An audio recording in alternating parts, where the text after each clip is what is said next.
This next to last section of the syllabus deals with the history of economic thought. The reading you have done describes how, unbeknownst to themselves, the first economists began to emerge. They were the great jurisconsults of classical Rome, who were the first to theorize about the spontaneous market order. Then came the obscurantism of the Middle Ages. The great writings of the classical thinkers were preserved mainly by the church and the monasteries until the Renaissance, when there was a sort of reawakening of classical civilization, thus the term Renaissance.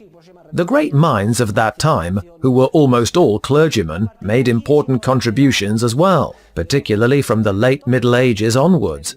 For instance, we could talk about Peter John Olivi, Saint Antoninus of Florence, and Saint Bernardino of Siena, who theorized about entrepreneurship and the spontaneous market order.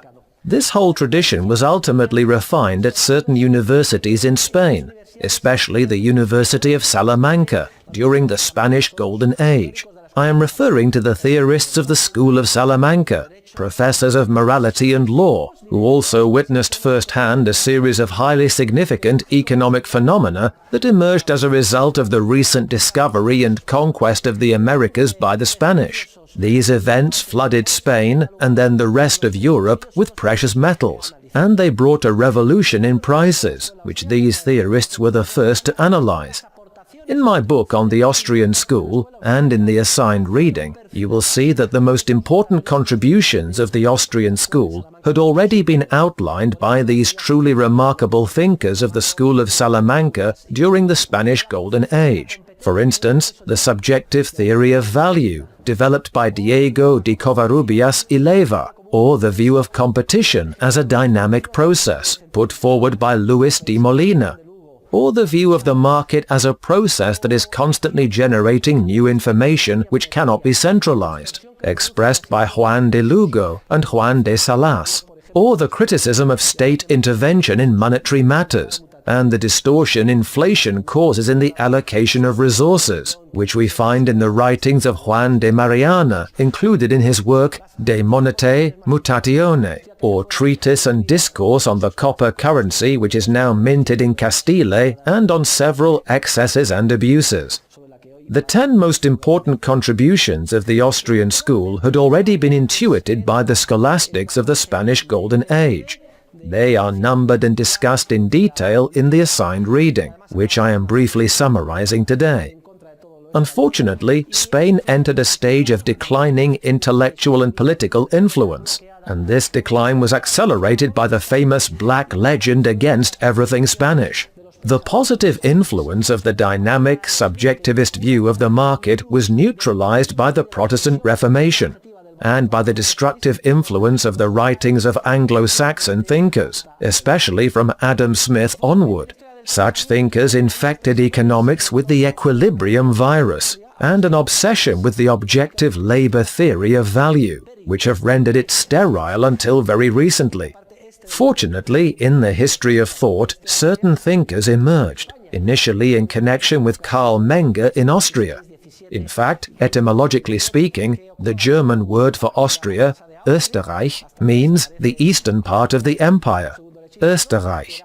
Reich refers to the empire and Öst to the east, thus the eastern part of the empire. The empire was the Spanish Empire, Austria was the eastern part, and Spain was the western part. And during the Spanish Golden Age, that is, the 16th, 17th, and even part of the 18th centuries, the Habsburgs, or House of Austria, ruled over all of Europe, until the Spanish branch ended with the death of Charles II the Bewitched. The empire consisted of Spain, parts of Italy, Flanders, and Austria. Of course, if you go to Austria, you will be told that though this is true, Austria was the leader and Spain was a dependent country. Well, the Spanish Empire was a worldwide empire that stretched from the recently discovered Americas to the Philippine Islands, which were named in honor of Philip II. All of this resulted in the spread of the subjectivist perspective based on the human being, who is not burdened with the Protestant doctrine of predestination, nor with any obsession with labor. Instead, our creative action is what determines whether we go to heaven or hell. The human being and his freedom lie at the center. The Protestant Reformation did untold harm to that liberal tradition. The obscurantist equilibrium view and the objective labor theory of value ultimately prevailed, due mainly to the efforts of the English classical school and their acolytes, including even Marshall, well into the 20th century. Nevertheless, a small group preserved the heritage of the Spanish tradition, since Menger kept it alive in Austria through what came to be known as the Austrian School of Economics, though I believe the Spanish school would have been a more suitable name. A second generation of Austrian economists, Böhm-Bawerk, Wieser, etc., later arose, followed by a third generation guided by Mises, the author of the textbook Human Action we have followed in this course. Mises's most beloved disciple was Friedrich Hayek, who won the Nobel Prize in Economics in 1974, 1 year after Mises died.